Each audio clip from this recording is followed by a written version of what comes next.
Hello,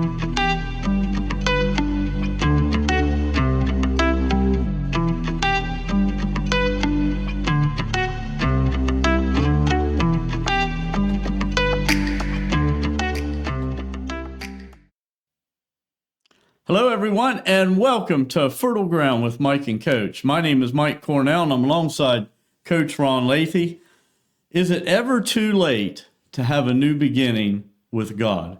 And what does the Bible have to say about it? And those are discussion we're going to have as front and center throughout this entire segment here today, Coach. And as we get started, we have three things we would like for you to think about and to consider. And the first one is this: how can the fellowship of others lessen a hurting person's burdens? And this is a really good spot for your note taker to grab a pen, grab a piece of paper, grab your Bible, and follow right along with us here today. Second of all, how do we maintain our faith during challenging times? And then finally, is it ever too late for a new beginning with God, which is the question we started with and the question we will end with here today, Coach. And we continue with the International Sunday School series that we follow week to week. And Coach, here we go. Last week, the title of our study was Solomon Dedicates the Temple. And we were actually in the book of 2 Chronicles. This week, the title of our study is Restored to Worship. And we're going to be in the tiny book of Ezra, looking at chapter 3, verses 1 through 6, and then skipping over to 10 through 13. And Coach, could you just kind of set the stage for us as we take a look at this really important historical event in the life of the nation of Israel? Yeah, Mike, as you said, we talked last week about Solomon's temple and the dedication of that. Well, we're talking about another rededication in a way, because this is where the nation of Israel is returning from Babylonian captivity. But a lot of people don't realize, but there were basically only two tribes that came back. And the southern tribes of Benjamin and Judah were the two tribes that basically made up the people that returned from Babylon. A lot of people don't realize, but there were a lot of people that didn't want to come back. They were in Babylon and they were settled there. They'd been there for 70 years, approximately 50 to 70, depending on the time period you check. And they decided they didn't want to make that long trip back to Jerusalem and to Israel. So many of them stayed there. So, but the majority, as I said, that came back were of those two tribes, the southern kingdom. And interestingly, this is a time period that was prophesied about hundreds of years before it happened. In fact, the book of Isaiah, we find Isaiah named the king that was going to let them go and come back. And the king wasn't from Babylon. Right. He was from Persia. Yep. And so real interesting, scenario there with the prophecies of Isaiah. And so that's kind of where we are. And in this time period, there were a total of 3 different returns coming from Babylon. And this is the first return that we're talking about here. And the first return brought almost 50,000 people back, was the count that they gave. And to show how accurate this is, Ezra tells us there were 42,360 of them. That's almost 50,000. That's only counting men, though. Yeah, well, that's true.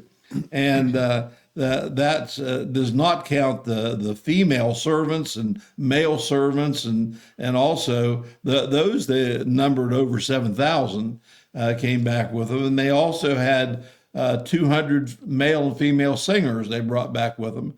So in the neighborhood of right around 50,000 people came back then. Later on, there were 2 more returns, and this return was primarily brought about by the fact they wanted to come back and rebuild the temple.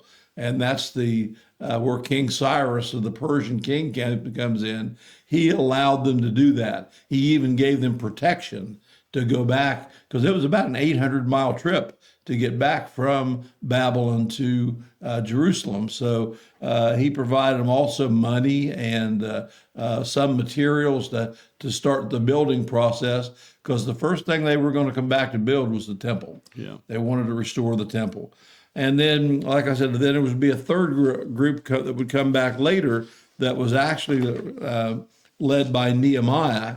And Ezra kind of helped lead the second group back. So, this return is something that is really surprising, because for almost, like I said, around 70 years, almost exactly 70 years to the day, which was also prophesied by the prophet Jeremiah, is how long they would be out of their land. It would be unusual for a country to be able to go back and reestablish itself after being out of the country for so long. But that's exactly what they did.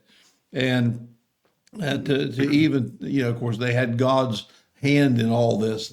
God had predicted, like I said, through Isaiah, but God's, kind of even did a better job on May 14th, 1948, because he brought them back after almost 2,000 years of being out of their land. And of course, that is known as the Independence Day and Declaration of Independence Day for the current country of Israel.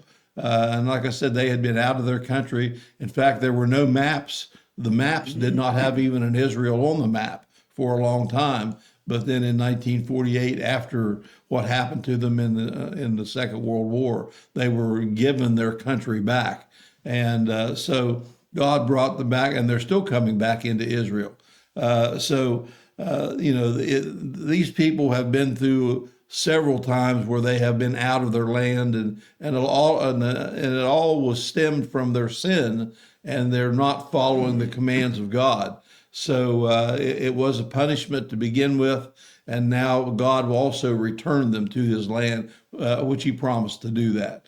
But so we're into this now, where they're coming back from Babylon, and we're going to look again. As I said, they're going to try to rebuild this temple. That's the first thing they want to do, so they can reestablish the idea of a worship service with God himself.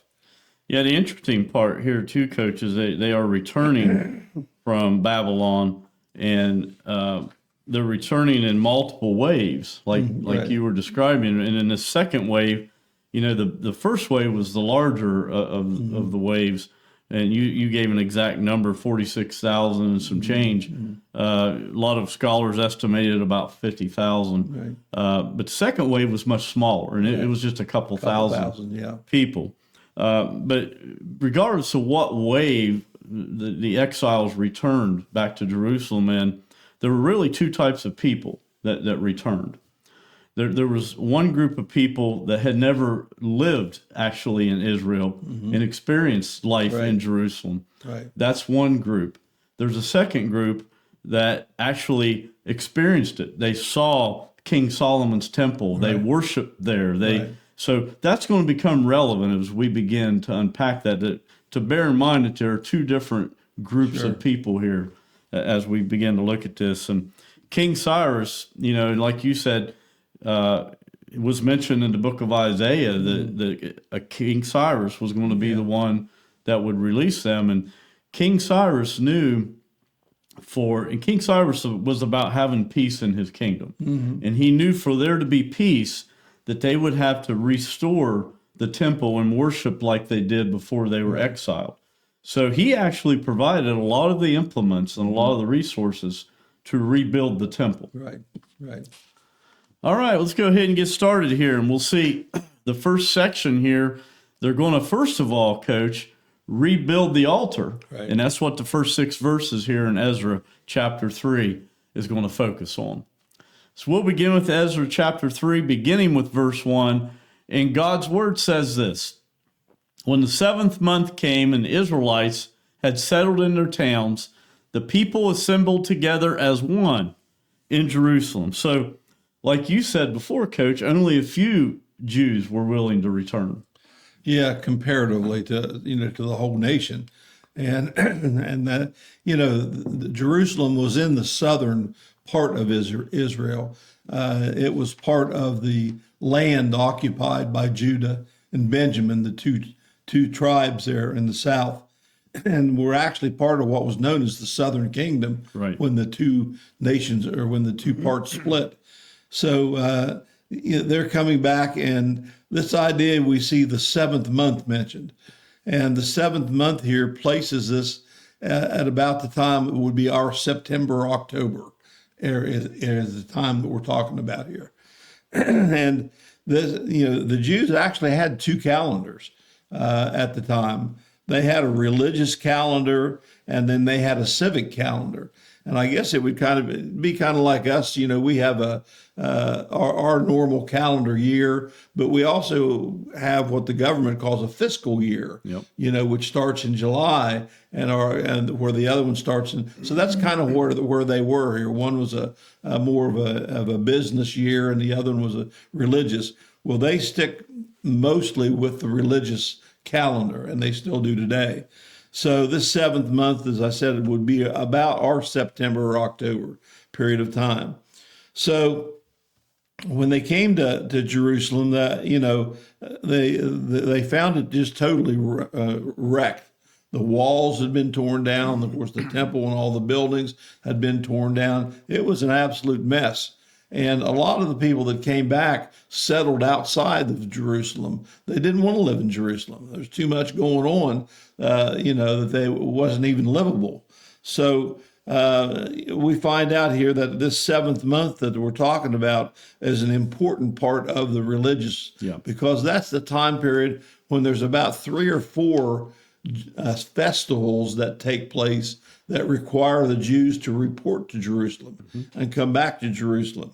So the first thing they do is they assemble. They kind of get themselves settled in maybe their own place for now. But they know the number one priority, they have got to rebuild this temple, starting with this altar. Right. Because that's the one where they know they can't perform the worship sacrifices without the altar being there. So that's where they focus their main thrust of the building. So that's kind of where we pick up with them in this verse. They've returned to the land, like you said, and they've settled into their own homes, and whether they're temporary or permanently built, is really not real important at the moment. But this seventh month is the most significant month in the Jewish calendar, like you said.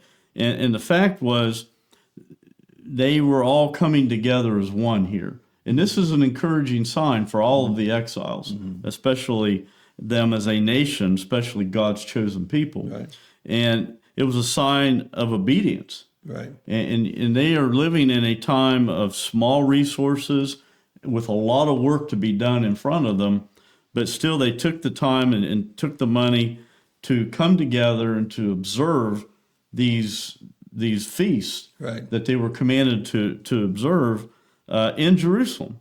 Right. So this was a major ordeal.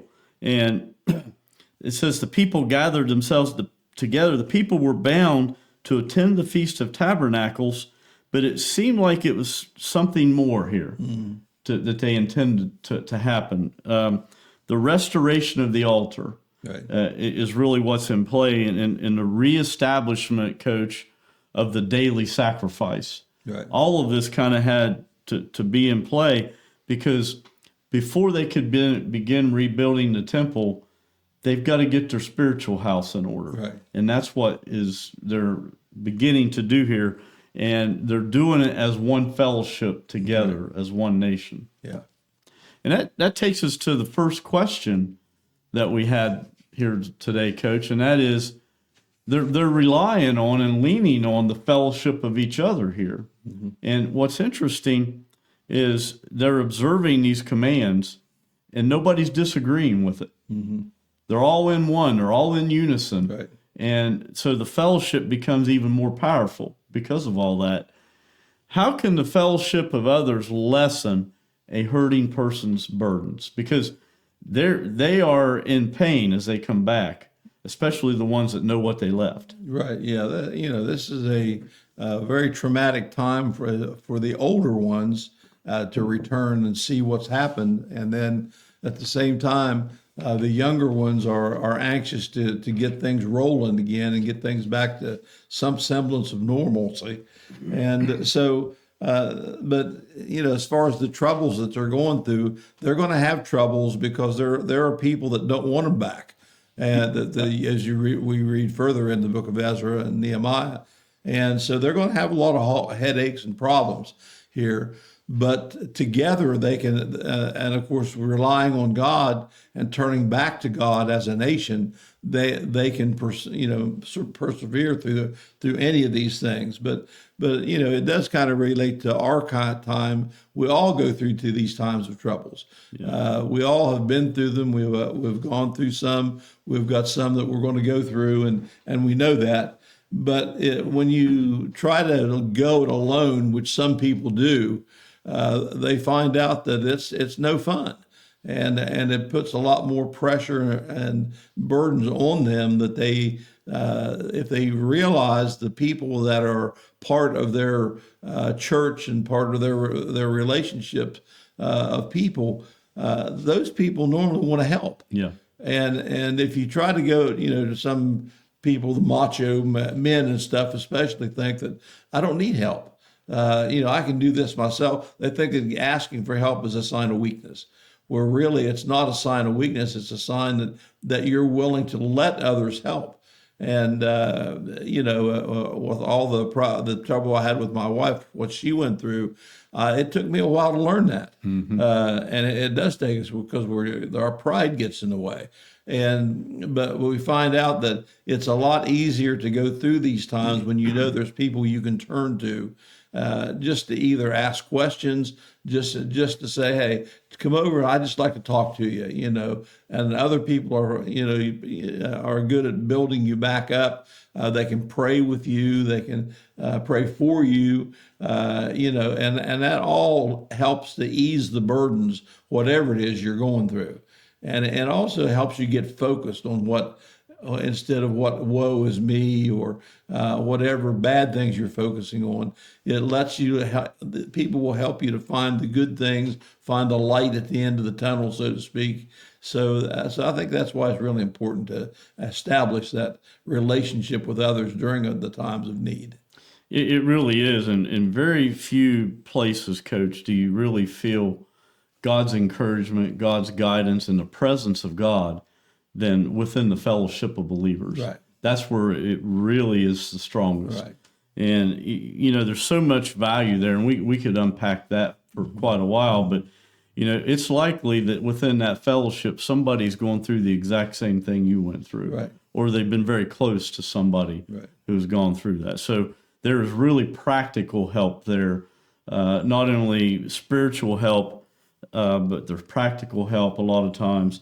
And just the kindness of others really goes a long ways. Right. So there's just a lot of value in the fellowship where we carry each other's burdens. And there's a lot of people that listen to us and watch us, and even right now, that need that fellowship. Right. And it's very difficult sometimes for them to get it. Right. But even if somebody can't be with us in person, they can still experience the presence of God, right, knowing that we are praying for them and encouraging them. Right. And one of the hard things, Mike, that I had to learn was the fact that if you try to go it alone and you try to tell people, no, I don't need anything, what you're actually doing is you are taking away blessings from them. Yeah. That God, and it takes a while to learn that lesson. I think it did for me, and it's something that we need to realize. It's not just the person that's hurting or the family that's hurting, but the people that are helping you are gaining a great blessing from doing that, and they're doing it out of love and caring for people.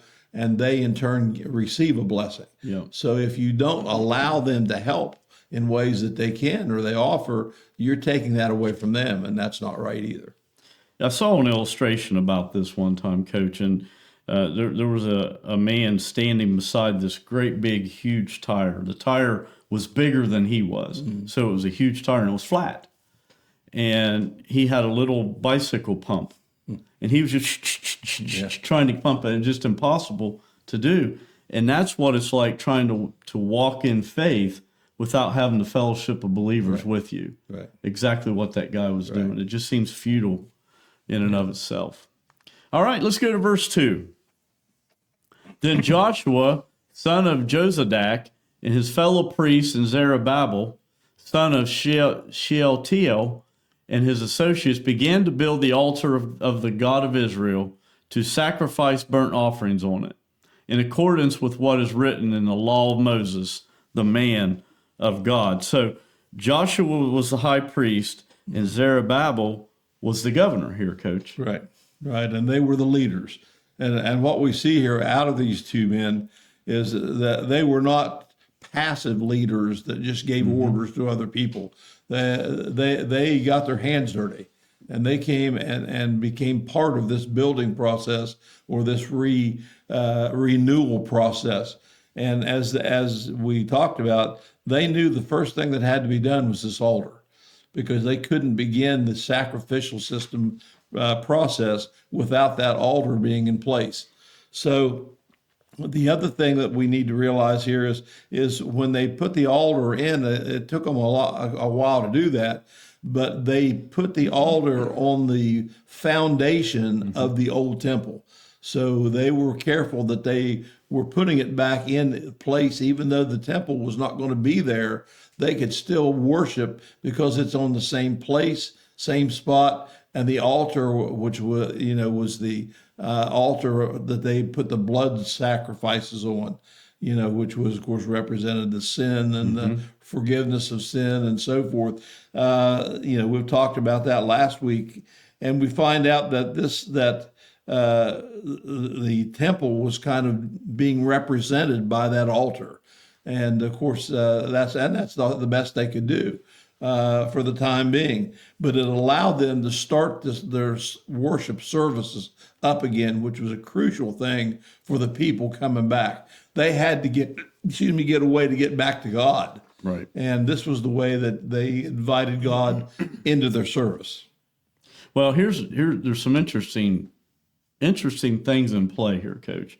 First of all, not only did the Israelites return to Israel, to Jerusalem here from Babylon, but they returned to the Word of God, as we can see here. And this was the first and foremost important thing to them. They returned to the law of Moses.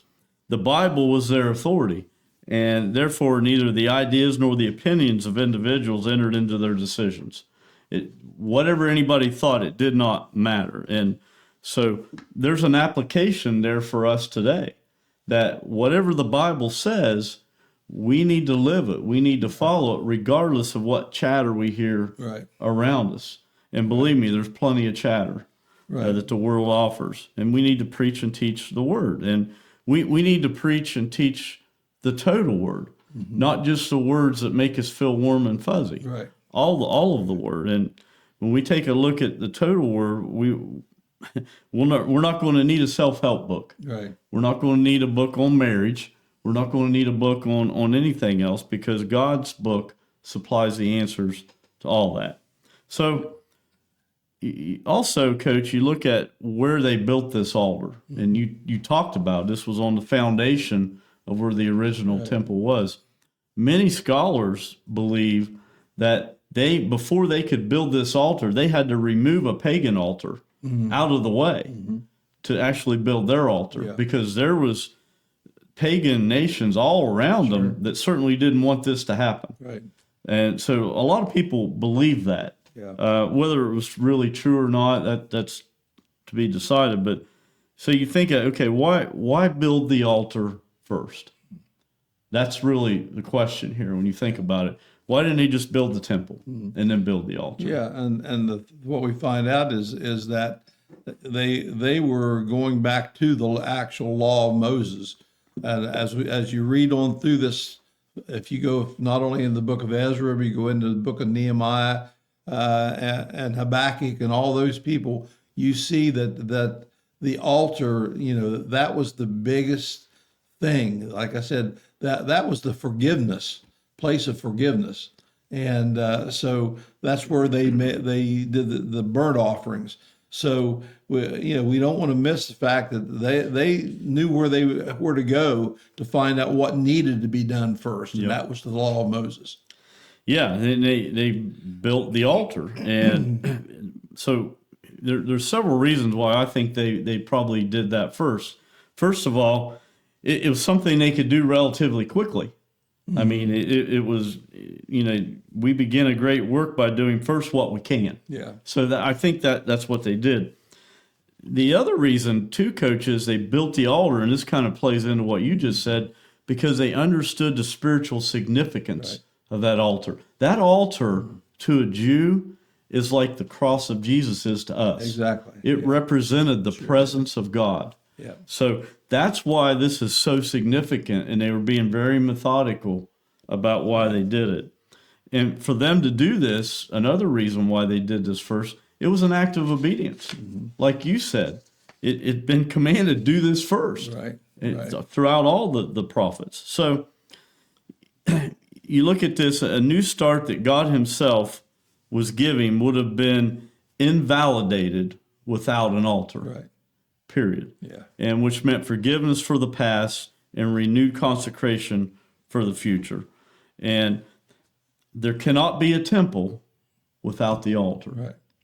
And you look back through the history of the Jewish people, just you go back to Abraham, you go back to Moses, when something monumental happened, when they came to worship God and thank God, they built an altar wherever they were.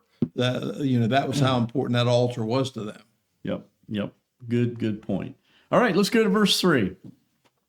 Despite their fear of the peoples around them, they built the altar on its foundation and sacrificed burnt offerings on it to the Lord, both the morning and the evening sacrifices. So the altar was constructed, Coach, where the original temple's foundation was, like you were just talking about. Yeah, they knew where that was, and the Temple Mount is a big deal in Jerusalem still. And we find out here that it says, despite the fear of the people around them. Like I said, a lot of the people that were living in that area did not want the Jews back. They were glad to be rid of them. And of course, that hasn't changed up through the years. I mean, they're still fighting that today. And when they tried to build the temple, it took them a lot longer than they anticipated because of the destructional attitude of the people around. You see, there were some Jews that were not taken to Babylon, and they intermarried with some of the heathen tribes that were there and had a half Jewish population there that a lot of them became the Samaritans. And they caused trouble. They didn't want the temple built back. They didn't want the Jews to reestablish their homeland. Yep. They didn't want that. And so they were concerned about that. So it says they were fearing those people that were there, and they were threatened by those people. So they built the altar because that to them was the closest way to get to God the quickest.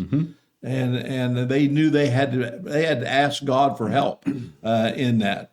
So that's what they did first, and that allowed them to start the sacrifices, both morning and evening sacrifices, which was demanded by the law of Moses. Back to those two types of people that I talked about in our beginning, Coach. You have the group that was actually a little older, but still had experienced Solomon's temple, because there was a 50-year difference of when the temple was actually destroyed as to when they returned. Right. I know they were there 70 years, but at 50 years the temple had been destroyed. So there were people there that experienced that, and there were also people there that had heard about it. So here's the thing: they knew why this happened. Yeah. As they were going through this. Right. So they're being very, very careful, and they can't wait to get that altar built and to start restoring this relationship with God, because they knew when some of them had participated in why this all happened. Right. Exactly.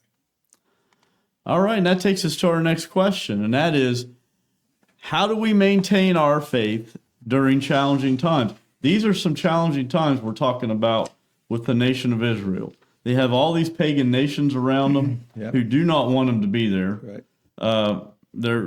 They have limited resources. It's kind of pathetic, really, when you think about it. And here they are coming back with nothing, trying to rebuild this relationship with God. How do you maintain your faith during challenging times? Well, it's one of those things that faith is a hard thing to describe, and a hard thing to put your hand on sometimes. And I think the first thing is we have to learn to who God is and learn to trust God in all situations. We need to lean on God, but we need to trust Christ for our assurance that everything is taken care of, that everything is okay. Everybody has to keep their prayer life. And, the more trouble you're in, the more deeply that prayer life seems to get, because that's when we really know we need God. And so prayer is vital to that. And then we need to start realizing, as far as our faith is concerned, first of all, understand and believe that there's nothing too big for God. Right. There's nothing God can't do for us if we need Him. God is bigger, stronger, and in total control. And this, a lot of people don't realize, He wants the best for us. That's what He wants. He's not punishing us. He's not taking things away. He wants the best for us. Right. It's usually us that gets in the way of getting that best. We need to trust God's mercy, His grace, and His love is immeasurable and incomparable. There's nothing as strong as the love of God, and that's true for everybody, and every Christian can feel that because we have a deposit of that in our soul to live by, and then, like I said, we need to simply trust, that God is the creator of everything. He's the one that's the worker of miracles. He's proven that. And he's in His name is the great I am. Yeah.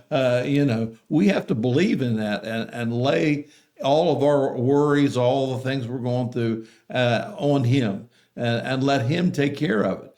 We've said many times that too many people come to God and they tell Him all the troubles they're in, but they don't leave Him there. They pick them up and take them back with them, and they wonder why they don't have peace. Yeah. And that's not how it's supposed to work. We need to trust that God will take care of those things for us. And we may not like the way He takes care of them, but it will always be the best for everybody.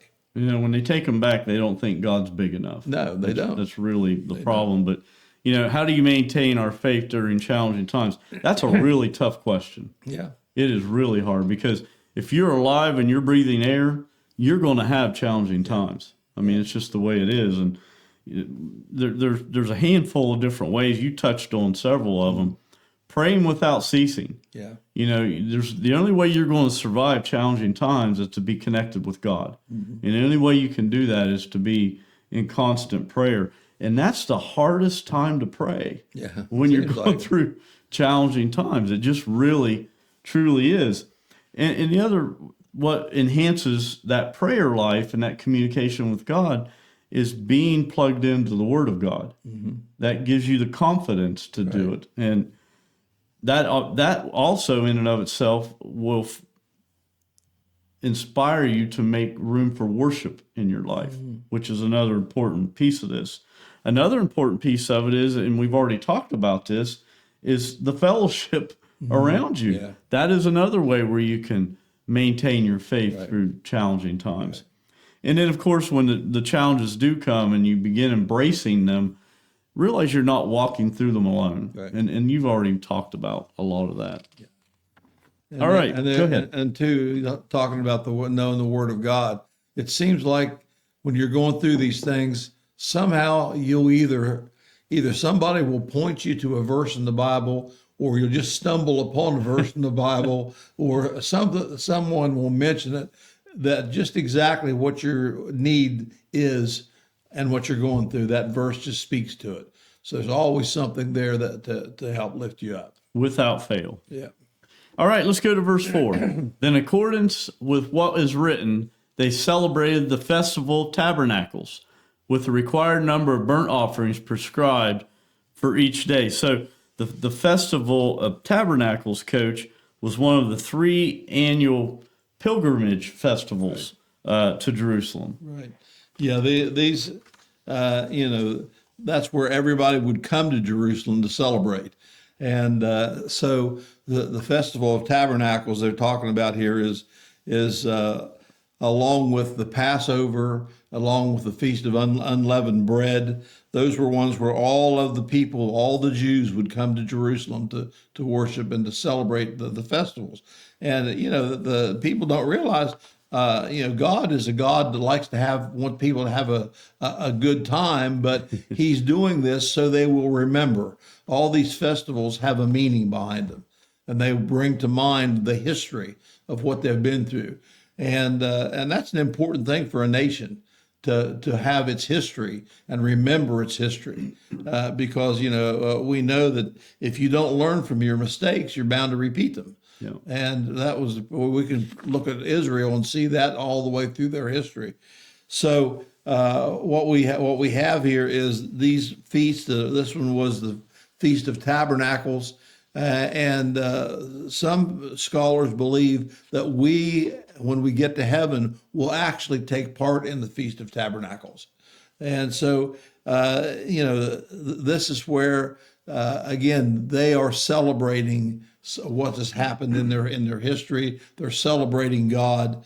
And we find out here that the context behind it all is that they get to resume these burnt offering sacrifices, because those are the ones who were the most precious to getting themselves back in the right contact with God.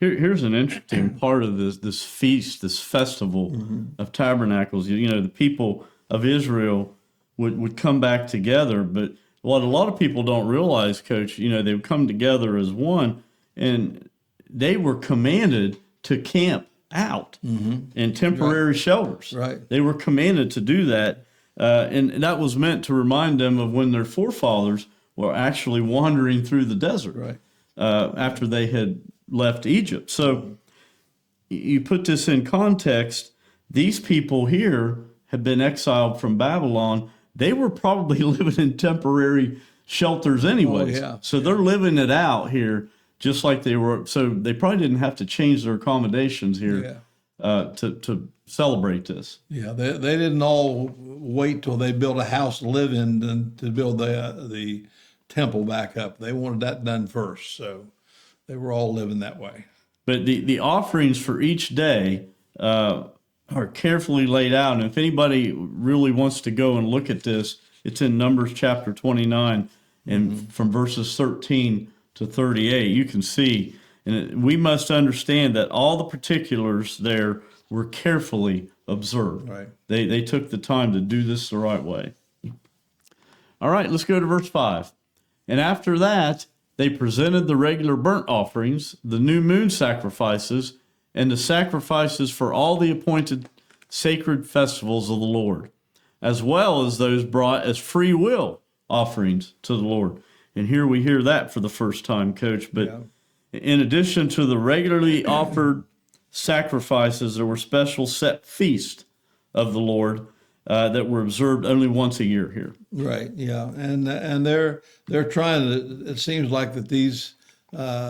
They were trying to get a lot of them in at one time, but this is when they normally fell in the year. It wasn't something unusual for this to happen. And so under the leadership of Joshua and Zerubbabel, they want to make sure all this is done according to the law of Moses. They want all of it taken care of because they need God. There are no walls around the city anymore. It's just all out in the open, and they know they're going to be attacked. So they need God in a very deep way. And like I said, the Jews used a lunar solar calendar, and we see the evidence there when it talks about the new moon. This a new moon, which is the opposite of a full moon. Marks the first day of a new month. That's you see they didn't have 12 months. Their number of months actually varied, and they didn't have a leap year like we have. That they had leap months where it was like they had to play catch up, like we do with our leap year. Only theirs was over. If I remember correctly, there was one span that took 19 months to catch up. So it's interesting how because their months were only 30 days long, and that's why they would fall behind the actual year. The new moon here is mentioned, and that's the beginning of the month. So that's where all these things were taking place. The free will offerings that you mentioned were burnt offerings that normally people did when they were making a vow to God. Yep. It was more of an individual type thing that they were going to, maybe rededicate themselves back to God, and they put a burnt offering there, and that was called a free will offering. Well, the exiles reestablished three things permanently, and they did it as quickly as they could, and they did it in obedience to the laws of Moses. The first thing was the daily sacrifice. And of course, the daily sacrifice was for the atonement of sin. Right. And then the second thing that they did, the celebration of the new moons and the regular feasts, that was for actual public thanksgiving and acknowledgement of God, of God's mercies. Right. And then the third thing you just described, which was the free will offering, which was a private devotion or vow to God. So they're doing it right here. It's really inspiring to see how this all plays out. All right, let's go to verse 6. On the first day of the 7th month, they began to offer burnt offerings to the Lord, though the foundation of the Lord's temple had not yet been laid. So the rebuilding of the altar, Coach, allowed the Israelites to restart the prescribed worship of God that their ancestors had known. Right.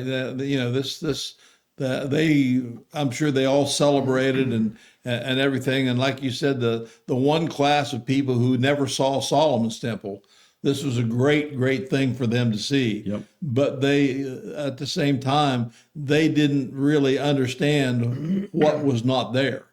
There was something missing, and that was the temple itself. But they had never seen it. So they didn't know what they were missing, but the older group did. Yeah. The older group knew that, man, this is not like it used to be, So you can tell that they were, and we're going to talk about that, that they were hurt that the temple was not there. And it took them a long time because of various things to get the temple built. But right now, they're just happy to have the altar so they can do the sacrificial part.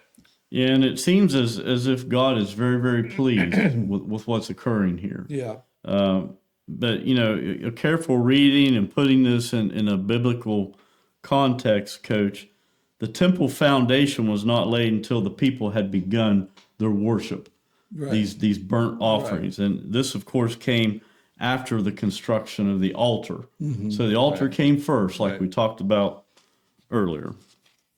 All right. And that takes us to our next section here, Coach, verses 10 through 13. And it just simply says rebuild. Let's see what it says. Verse 10. When the builders laid the foundation of the temple of the Lord. So here we go. Now we're laying the foundation. Right.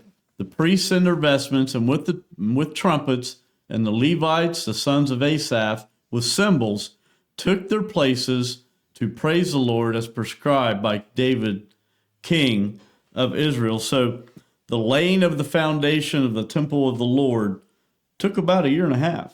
Yeah. And again, when we go on, we learn that a lot of that was because of they became a little bit lethargic because once they got there and they were in the land and they built their houses, or at least a place to stay, so they were comfortable.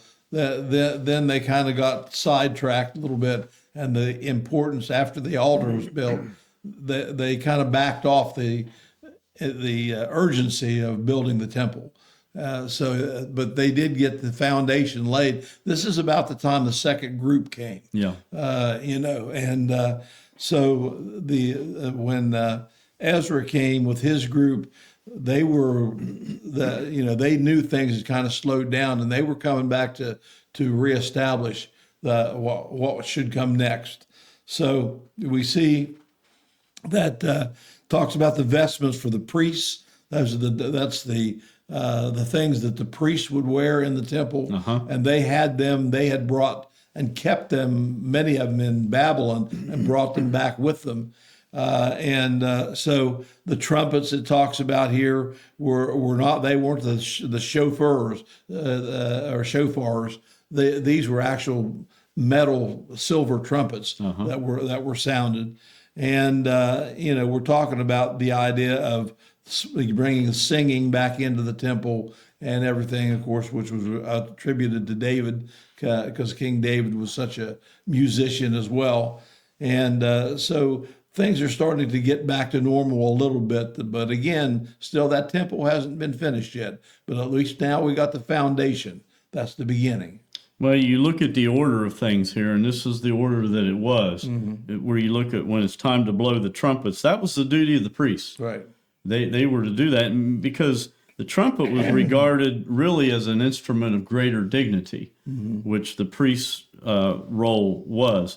And then you look at the cymbals, and that was the role of the Levites. And so when the builders laid the foundation of the temple, this was a memorable scene. Like you said, they had some of their garb that they dressed in. But Coach, when just last week we studied the dedication that Solomon gave to the temple that he had built. Yeah. This is a lot different than that one. Yeah. That this is as humble and as down as it can be compared to what Solomon's dedication was. Right. But again, all God cares about is what's in their hearts, not all this grandeur that Solomon had when he dedicated the temple. Right. And that takes us to verse 11. With praise and thanksgiving they sang to the Lord. He is good. His love toward Israel endures forever. And all the people gave a great shout of praise to the Lord, because the foundation of the house of the Lord was laid. So here we see another renewed connection with the past. Yeah, and like I said, like anything else, when I used to spend my summers building houses, and when you laid the foundation, you got to see where the house was going to be. You got to see it start to take form. And this is more, you've actually committed that we're actually going to build a house here. Well, this is kind of like they are. They realize this is going to come to fruition, that there's going to be a temple set right here where the old one did. And they can see the foundational part of it, see how big it is and how it's divided and so forth. So now that puts more reality into their dreams. Now they can start to vision what's going to happen and what this temple is going to look like. Last week we talked about when Solomon dedicated the original temple, and he finished his lengthy prayer. Fire came down and actually consumed the offerings, and that flame from that stayed and remained ignited all the way until the Babylonians came and took them. Right. And then the flame was extinguished at that time. So here we are, since the destruction under the Babylonian conquest. There's been no proper place for sacrifice. There's been no proper place for worship. The flame of God is not burning. Another important step was made in a long and difficult process of the restoration of biblical worship and service to God here. So there's some things that aren't there. For example, there's no ark. There's no visible glory. Indeed, no temple. Right. I mean, you would think you'd have to have a temple. But some beginnings and small beginnings sometimes are very, very good. Right. And God is enthroned on the praises of Israel, and these could be as glorious as Solomon's. Like I said, God may have been very pleased with what was going on here. He may have been just as pleased with what's going on here as he was when Solomon originally dedicated the temple. Yeah. Well, another thing too, it talks about shouting, and I have a feeling that this celebration. I think the pagan nations around them probably heard it. Yeah, I'm sure they did. I'm sure they did. All right, let's go to verse 12. But many of the older priests and Levites and family heads who had seen the former temple wept aloud when they saw the foundation of this temple being laid, while many others shouted for joy. So there's a mix of emotions here, depending on which group you fall within. Yeah, exactly. Going back to the two groups that you mentioned earlier, the older priests and the ones that had actually, these priests had actually been a part of the worship service in the old temple. They knew all about it. They probably knew every corner, every room in that old temple and what it looked like and what it was, how beautiful all the things were in it. And now they see this foundation, which is probably not nearly as big as Solomon's temple, the size of it, at least to begin with. And they realize this is not going to be what we had, and it's our fault. Yeah. That it happened. It's our fault that God allowed this Babylonians to come in and destroy the temple. How do you make peace with that if you're a priest there who was in charge of basically the worship, getting everything ready for the worship and so forth, and you realize that that's never going to be the same. It's no matter what, no matter what we do, we don't have the material, we don't have the money, we don't have all these things to build it back like it was to begin with. So, it really affected them. And then, like I said, the big thing was they realized that it was their fault. At least they had a part in that fault. And that was hard to understand. It really was. And you look at this, Coach, you look at the original temple that Solomon built and dedicated. The modern day equivalent of what that would cost is $5 to $8 billion. Right. Right. That's what the estimates are. Right. And you look at what's happening right now with the nation of Israel, and they're just putting up an altar so they can begin worshiping. So you have this older crowd who had seen Solomon's temple, who were actually weeping. And the prophets of old warned against that. Oh, yeah. I mean, they in the book of Haggai and Zechariah, they warned against despising the temple for its humble beginnings. And so this loud cry, this loud noise you hear is a mixture of Israelites shouting for joy and probably the older crowd mourning. Right. So it's just a very, very loud occasion. Verse 13, no one could distinguish the sound of the shouts of joy from the sound of weeping, because the people made so much noise and the sound was heard far away. So the younger attendees were filled with joy, and the folks who had been there before were filled with mourning and grief. Yeah. Yeah, and all, it doesn't say so here, but we find sooner that than later that, like I said, they're being attacked from the outside too, by the people that don't want them there. People not only don't want them there, they don't want any temple built. They know that that's a sign that the Jews are back. If they build that temple, they know that means, Israel is coming back to life, and they don't want that. Right. So the weeping is partly from the older people, and then I'm sure there's a lot of yelling from the people from outside, trying to deride what they're trying to do. So opposition to the construction, however, eventually with God's help was defeated, and they were able to build the temple. But I think, if I remember correctly, it was like 15 or 16 years before they actually got the building built. Yep. Because of all the problems they ran into. And so right now, though, just the fact they got that foundation, that gives them something to have that hope on. The foundation is there. Now they just have to build on that foundation. Yeah, this whole site, this whole scene had to be very, very dramatic. You know, a whole people coming together as one part crying out, one part in sorrow, the other shouting for joy.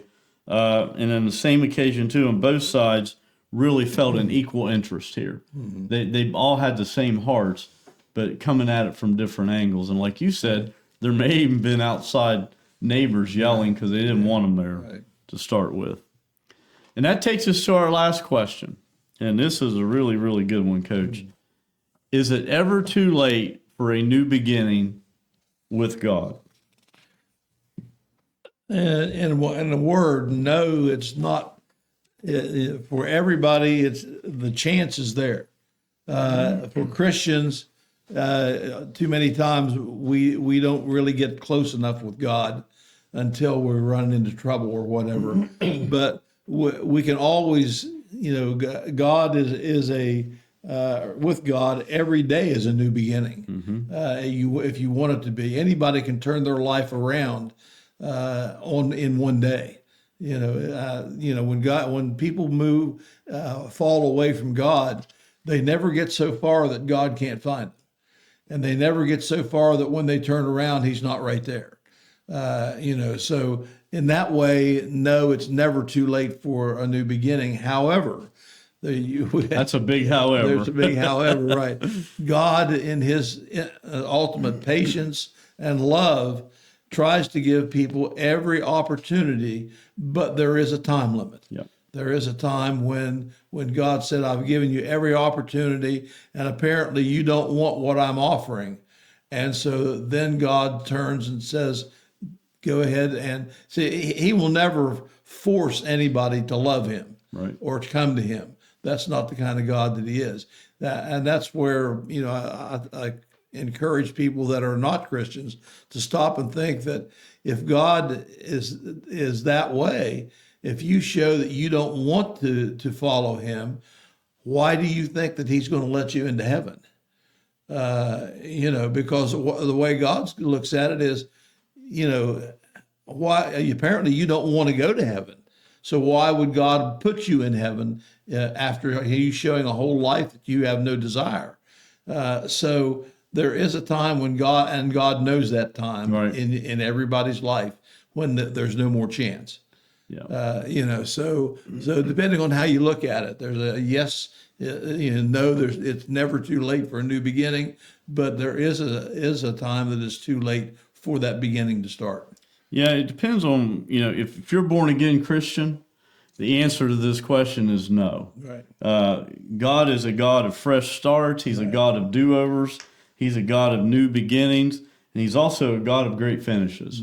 And you can start again, get your hope back, and start living your calling if you're a born again believer. Right.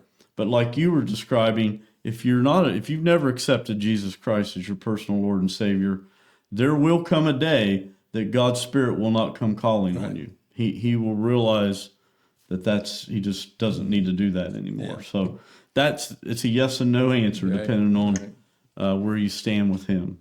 And that takes us to our thought to remember, Coach, and that is this: praise God for His enduring mercy, and nobody experienced that more than the nation of Israel, especially in the context we just read. And could you take that thought to remember and just give us some final thoughts here today? Well, that word mercy is a very important little word in the Bible. The one that gives the mercy is God. The ones that receives the mercy is us. And because God shows His mercy in that He does not give us what we deserve. Right. And that's the idea of His mercy. And His mercy never ends. If we are willing to come to Him and as you mentioned, accept Him, then we will just continue to receive mercy all our life, because we're always going to make mistakes. We're always going to be not the perfect person that we should be, but we need to realize that His mercy makes everything we do possible, in life. And God is in control, and His mercy allows us to go and do things that we want to do for Him and for others. And that's what's the beautiful thing about helping others that we talked about earlier. But, again, pointing back to that other question, you can't have his mercy if you don't ask for it. Right. And the only way you ask for it is to accept Christ and ask Christ into your life. And that's the key. Well, we began this segment, Coach, with the idea, is it ever too late for a new beginning with God? And what does the Bible have to say about that? And I think we've, this lesson has brought that out as vividly as possible. And if you have any questions about that, we would love to hear from you. This is Pine Grove Baptist Church in Parkersburg, West Virginia, and you should see the contact information on the screen. If you have any questions about anything, we would love to hear from you. For those of you who watch week to week, maybe this is your very first time. We would encourage you to share this message with your friends, with your contacts, out on whatever social media platform it is that you subscribe to. It just gets the word out. And we're also out on a podcast platform, so you can go about your day and listen in. We thank each one of you for watching week to week. We don't take it for granted, and we do see it as a very, very dear privilege. Next week, the title of our study is A Covenant Renewal, as we continue this theme, Coach, and we're going to go over to the book of Nehemiah and camp out in chapter 10 next week. So until next time, this is Mike Cornell along with Coach Ron Lathey and our production team, Andy and Courtney Holbrook, wishing everybody have a blessed week, and we hope to see you real soon.